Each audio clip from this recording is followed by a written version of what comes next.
John Bennett, you are a scientist, and you've done research in mathematical physics. I've read an article by Gustav Stromberg, the noted astronomer from Mount Wilson Observatory, in which he says you have produced a new theory of the universe that he ranks with those of Hoyle, de Sitter, and Alpher. He says that you were the first to discover the real meaning of the fifth dimension in physics. Now, how is it that a mathematician and scientist like yourself is connected with this new religious or mystical movement called Subud that is making such a stir all over the world? Science and religion are not so far apart as folk used to think. Many scientists today believe that there is a supreme power that is continually creating and recreating the universe. They also surmise that this same power is the source of all life. If we call that source by the name of God, you will understand that scientists are not referring to a person, a he, in any way like a man, but to a will or a power that is totally incomprehensible to us. That will or power that is God is before all beginnings, and yet it is also eternally here and now. The connection between science and religion is made when we accept and really believe that the supreme power that is beyond all creation also works in all creation, and especially in us, men and women, here on the earth. It's quite natural that a scientist who believes that there must be a supreme creative power should be interested in the possibility of making a direct contact with that power in himself. Subud claims to be a means of making a direct contact with the supreme power that is also the source of all life. After having had nearly 3 years' experience of Subud and having seen it working in thousands of people, I am now convinced that there is substance in the claim and that it should be taken very seriously. I see. Well, you don't mean, or do you, that Subud is just a new scientific theory about God and the universe and the origin of life that only scientists can understand? Quite the contrary. Subud is not a theory at all. It is an action, like turning the ignition key in a car so that the spark plugs come alive. Mm-hmm. Unless you have the key, you can't start the car. But you don't need to have any theory about cars and how they work in order to start the engine. Subud is like a key that enables us to make contact with the supreme source of life. This is called in religion the Holy Spirit, the giver of life. Well, is that all Subud means? Is it just a key to getting a contact with this mysterious source of life and nothing more than that? The word Subud means very much more than that. It's taken from 3 Sanskrit words, Sushila, Buddhi, Dharma. Sushila is right living or right action. Buddhi is the power that resides in the higher or real self of man to enable him to know and to act rightly in everything. Dharma means the supreme law or the will of God. When the 3 words are put together to make Subud, they mean pretty much the same as the reply given by Christ Jesus to the question about the greatest commandment. Thou shalt love the Lord thy God with all thy heart, and with all thy mind, and with all thy strength, and thou shalt love thy neighbor as thyself. Well, that sounds, plainly enough, like good Christianity. Why should people need something new, like Subud, to teach them how they should live? Subud is not a teaching or a religion. We already have all the teaching we need, and we have true religion already on the earth. But it's not enough to be taught how we should live and what we should do. We need to be able to live that way and live it all the time. But very, very few people on earth today are able to live according to their religion. The reason for this is obvious. We are so dominated by outside forces that there's no room for the inner life. Even those who want to live according to the teaching of their religion cannot do so because their inner self or soul has been closed up and shut in by the pressure of worldly forces. The creative power working through the mind of man has produced the modern world. It is utterly different from the world of our ancestors. We have learned how to release vast sources of energy, and we've learned how to make wonderful machines. We can travel around the world in a few days. All this has brought humanity under the action of immensely strong material forces. We do not dominate these forces, they dominate us. But there's no going back. Life on Earth is getting more and more complicated every generation. We cannot carry on our lives without great organizations, which inevitably take away the freedom of individuals. All these factors have produced a situation in which people have lost contact with their inner life. This is the chief reason why there are so many mentally disturbed people in the world, why people need tranquilizers and sedatives, why we live in a state of constant nervous tension and anxiety that was unknown 1,000 years ago. But inside every human being there is another self, the real self or soul. Even if it is shut up so that we've forgotten that it exists, it's still there. All that is needed is that it should be brought to life and made strong and conscious. Then that real human self can stand up to all the pressures of the modern world. That's what Subud does for people. It awakens the true human self and enables it to gain mastery over the lower or material self. People who've been awakened in that way find, after a time of course, that they can feel sure of the truth of their own religion and live according to its teaching. Well, how exactly is it done? Now, suppose that I wanted to have this direct contact with the supreme source of life. How would I go about it? Ask and it's given you. Only you must understand that it really has to be you that asks. We often ask for things just because someone else has got them and we want to copy them. Or we ask because we have some theory about what's good for us. Or we ask just because we are bored or curious or frightened or worried or disappointed with our lives. To ask from a real inner need of which we are conscious and which we know cannot be satisfied with earthly things is rare. Moreover, we must ask freely, because we choose to ask.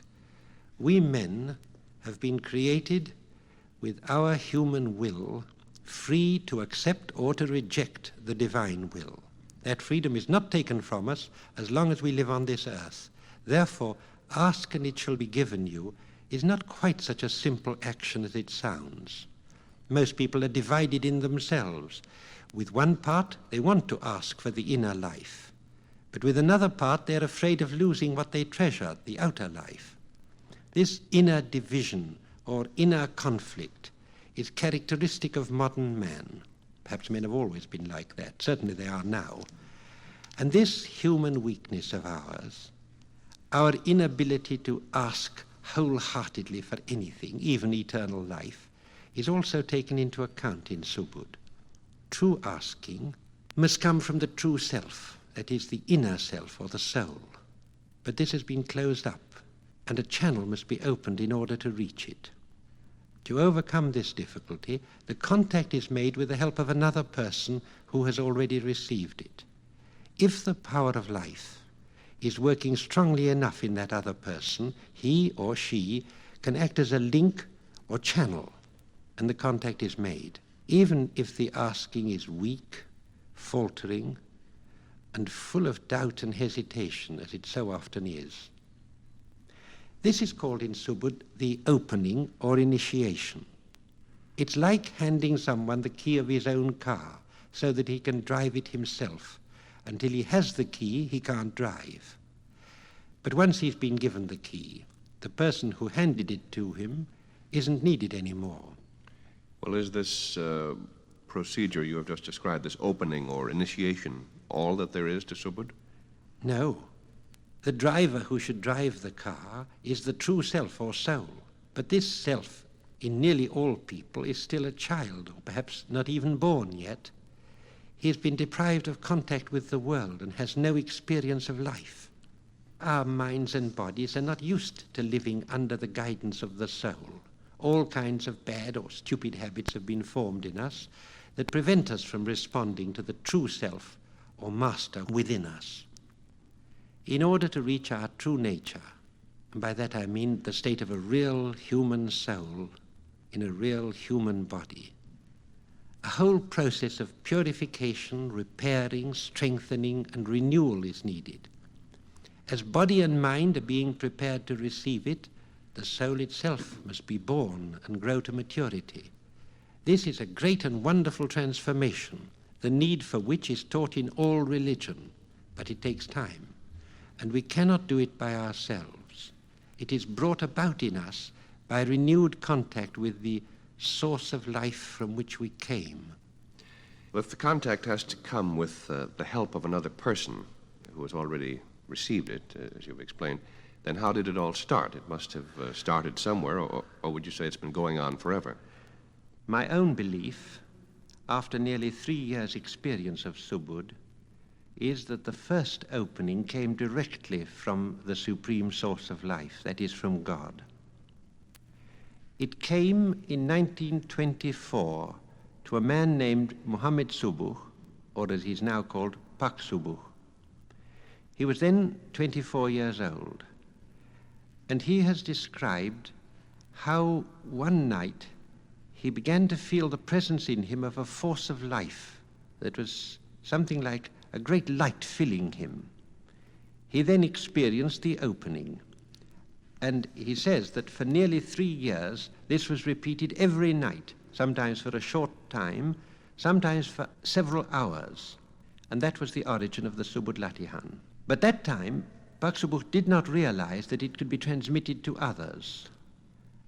At the age of 33, he received a kind of revelation which made him understand that he was to be the means of bringing this new action to the earth. He was to transmit it to everyone who asked for it, that is, the contact that he had himself received. But he was not to offer it to anyone until they asked, and he was not to go anywhere unless he was invited. And it happens that soon after that time, some pupils of a Sufi teacher in Java came to him and said that their own master had told them to come and ask him for a contact. That is how Subud began. It was in 1933. And then it all depends upon this man, Pak Subud. May I ask the significance of the word P-A-K, Pak?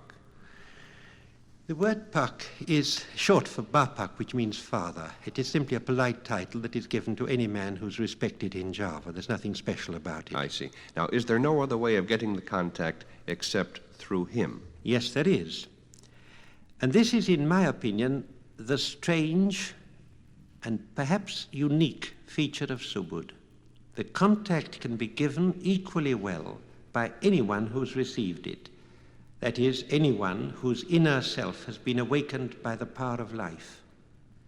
If Subud depended upon one man, however remarkable he might be, it would be like many other spiritual movements that have flourished during the lifetime of a great teacher or saint, but afterwards deteriorated.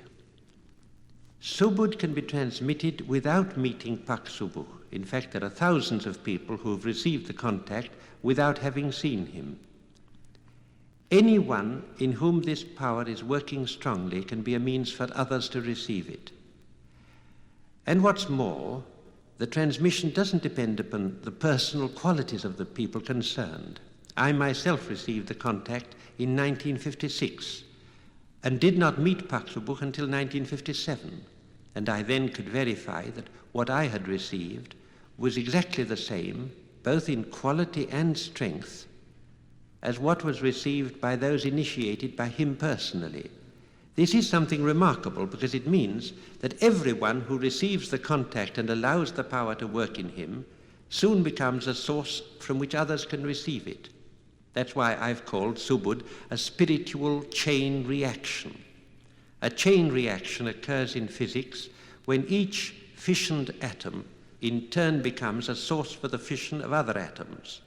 In Subud, each opened person becomes in turn a source for the opening of others. I see. I expect this, what we might loosely describe as mathematical principle in operation, might account for the rapid spread of Subud Can you tell us something about that? 2 years ago, there were probably less than 100 people in Europe, Africa, America, and most of the Asiatic countries that had even heard of Subud. Today, there are thousands of Subud members throughout the free world. There are more than 100 centers flourishing in 35 countries. No spiritual movement in human history has ever spread so rapidly. This is due to 3 factors, in my opinion. The first factor is the simplicity of the message itself, that requires no study of philosophy or metaphysics, and the ease of transmission I've been speaking of. The second factor is the progress of technology. Newspapers, radio, tape recordings, air travel, and other technical achievements of the modern world have enabled the Subud message to spread far more quickly than would have been possible even 50 years ago. The third factor is the conviction that has grown and is growing among hundreds of people that Subud is an immense blessing for mankind, and it is our duty to make it available to all those who need help or who are seeking for a deeper spirituality in their lives. And there are certainly millions of such people in the world. I notice you have referred to the free world. I take it you mean that Subud has not gone beyond the Iron Curtain? A few individuals have heard of Subud in Russia and in China, but there are no Subud centers in any of the communist countries. You will understand that Subud is incompatible with materialistic atheism. It's not necessary to belong to any particular religion, but one must accept and believe that there is a supreme good power behind creation, and believe also that we men can somehow be connected with that power. This belief is difficult for anyone who's been brought up in the tradition of materialistic communism. But I believe that there are millions of naturally religious people in China and in Russia who could accept Subud as well as those of any other nation. So it may be, I can't pretend to say when or how, it may be that Subud will eventually go into the communist countries and perhaps make a link that could do very much to bring peace to the world.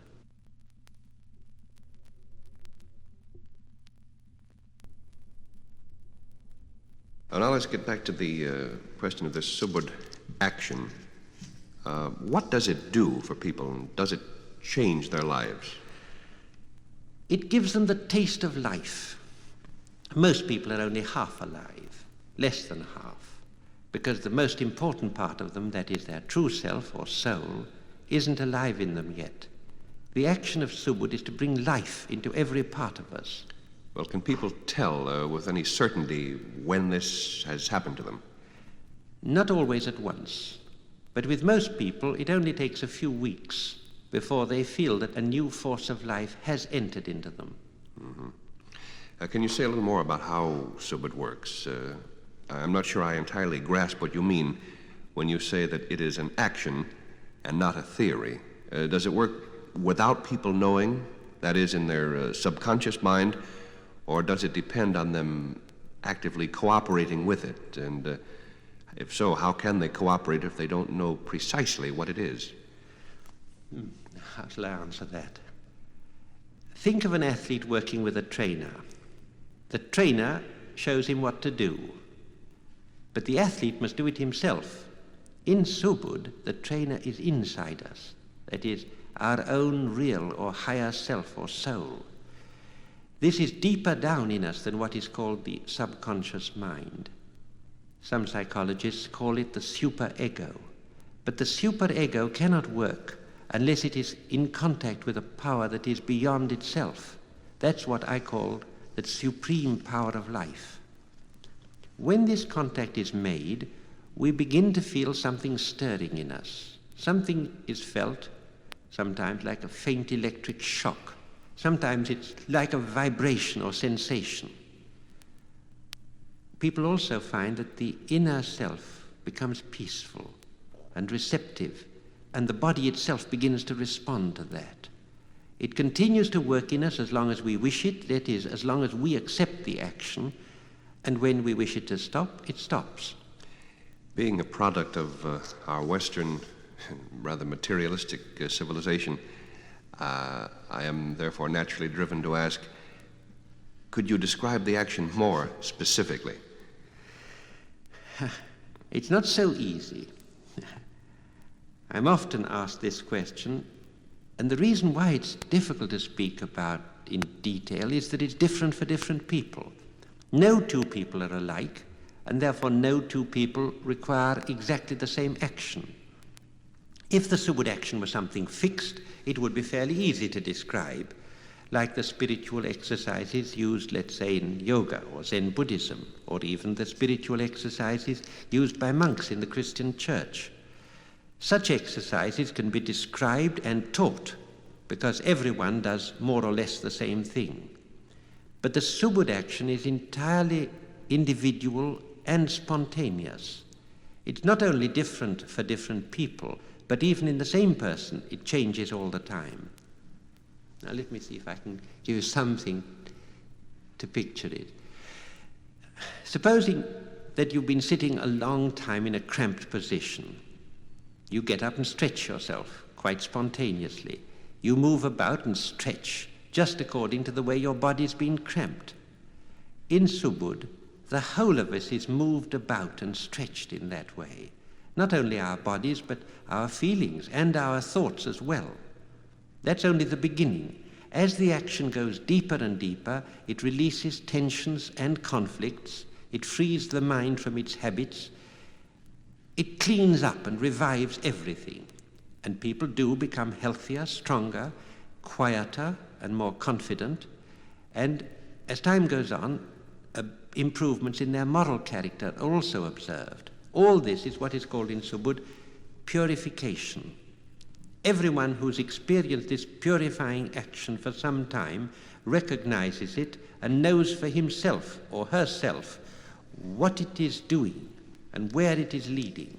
But they find it as hard to describe as you would find it hard to describe the taste of pineapple to someone who'd never tasted fruit. The taste of Subud could be called a renewal of faith in God and a love towards our fellow creatures.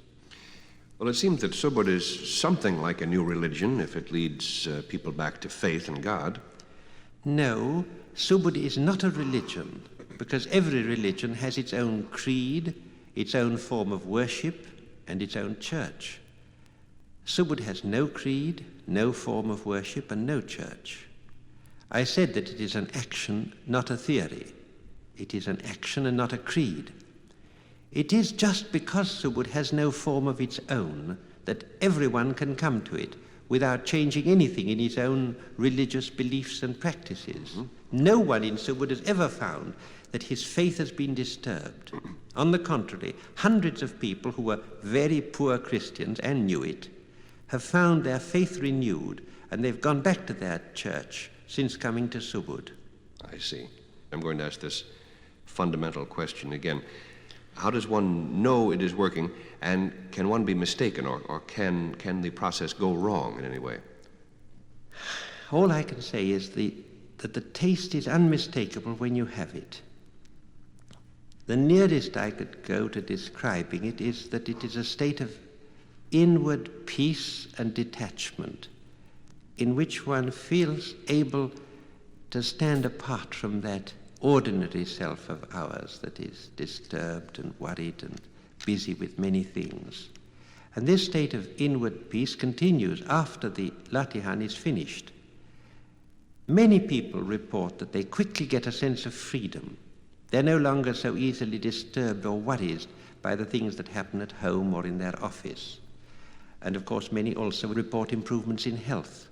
Others again find that their human relationships are changing for the better. All this is evidence that something is really happening and that the action is not something that one just imagines. But you ask me if it can go wrong. First of all, I can say definitely that no one who has followed, even fairly conscientiously, the advice that is given has ever come to any harm. But you must remember that people are often self-willed and impatient. We are not changed in a day. If a man or a woman wants to go too fast, that is, to receive spiritual gifts for which they are not yet ready, these gifts may come, and then they won't know how to use them rightly.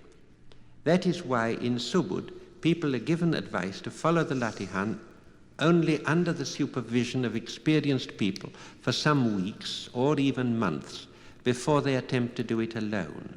If they follow that simple advice, they get into no trouble. But if they neglect it, sometimes the action is too strong in them and they become either exhausted from it or for a time it is really an upsetting thing for them. But eventually everyone can do it alone, and then they have evidence that they cannot doubt of, that there really is an action that is bringing them towards a deeper peace and consciousness. Before very long, I can say really the great majority of people who do these exercises or follow the latihan in Subud begin to see changes for the better in themselves. And if they have people that they know, friends and relations who've come to it with them, they see changes in their friends also. Can you give me some examples, Mr. Bennett, of the changes that can be observed in people?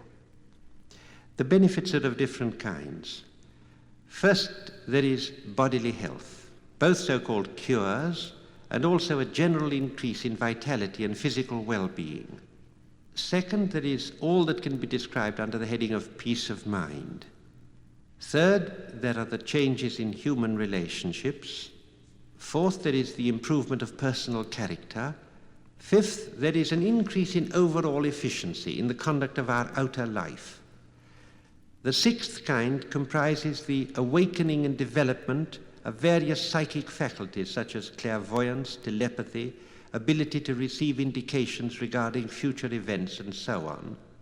And the seventh and last group, I would say, is an awakening of a deep inner consciousness through which people begin to receive a quite new kind of teaching, not from any outside teacher, but from within themselves, in the form of symbols and visions and dramatic experiences that show the deeper meanings of life. And in this last group, I would include insight into death and the different paths open to the human soul after the death of the body. You mentioned healing. How does Subud heal people? The state of the body is enormously influenced by the inner psychic condition. 9/10 of all illnesses are psychosomatic. Unless the inner self is peaceful and confident, the regenerative forces in the body have little chance of maintaining a sound state of health. Subud acts directly upon that inner self, frees it from fear, depression, anger, and various tensions that are the main causes of disease. I've seen scores of people, personally known to me, gain spectacular improvements in health after a few months in Subud. But this effect only begins when the psyche or inner self has become quiet. Also, you must understand that most people waste an enormous amount of energy in unnecessary worries and fears. They get tired and lose interest in their work and may eventually even develop a psychosis. This has led to the widespread use of tranquilizers and stimulants, but these don't touch the root of the matter. People are liable to fear, worry, and resentment only because they lack faith in themselves. Subud gives people a renewal of faith, and of course the entire organism feels the benefit. I can say for myself that since I came to Subud, my health and vigor have enormously improved. Mm-hmm. Well, I think almost all people would agree that all makes a good deal of sense. However, can you cite any cases of really serious illnesses that have been cured? I could give you dozens of examples. One that made a big impression on all of us in England was a successful British lawyer, a fine man, who'd been in Subud for several months when he developed a brain tumor. This was confirmed by X-ray and other tests, and the doctors at the hospital said that the only hope of saving his life was an immediate brain operation with only a 50-50 chance of survival. He was sure that an operation was not necessary, but his wife decided to send a cable to Australia, where I happened to be with Pak Subud at the time.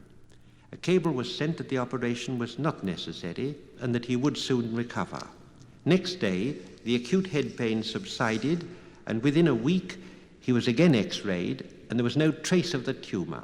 Within 10 days, he left the hospital. In a month, he was back at work.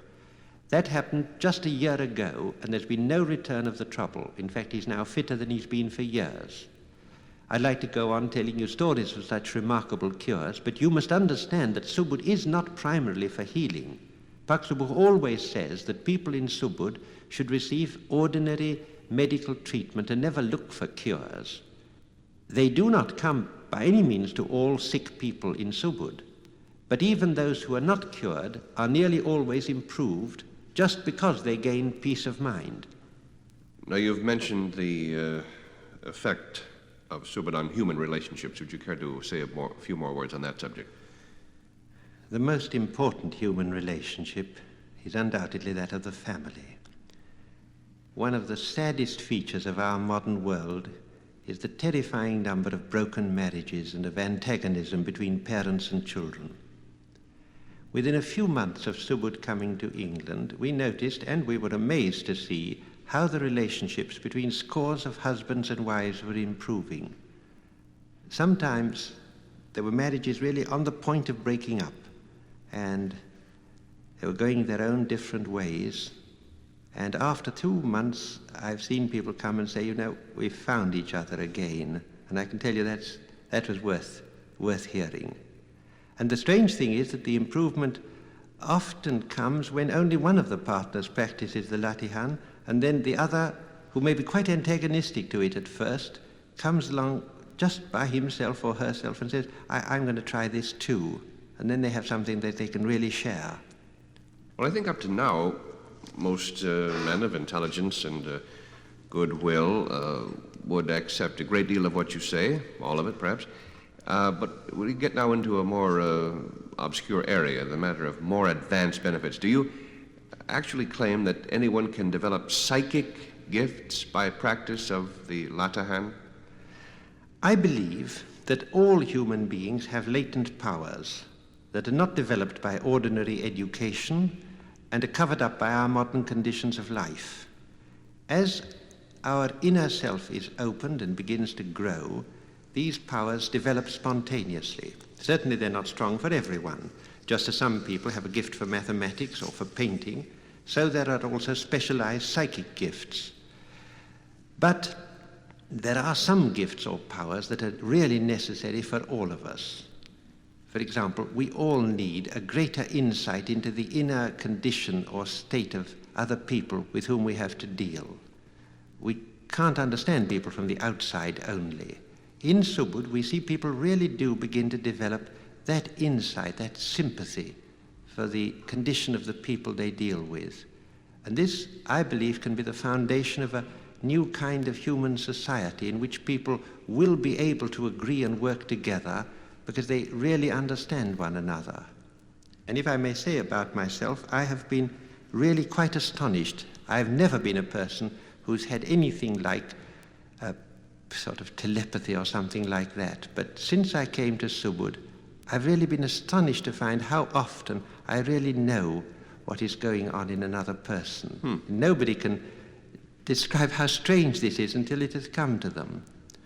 In fact, my experience with Subud during the past 3 years has convinced me that a great change is coming over the whole human race. I don't mean that this will come with Subud only, but I believe that there is going to be a change in people, and it's going to be very important for the future welfare of mankind. More and more people are going to be born into the world with the capacity of acquiring such powers as telepathy, clairvoyance, and so on. And this is going to lead to such a strengthening of the inner life of people that they will be able to withstand the ever-growing forces of our modern and wonderful world. But unless people change in some such way as this, I don't see how we shall be able to live in the world of the future with its rapidly growing population and ever new technical achievements. Well, thank you very much, John Bennett.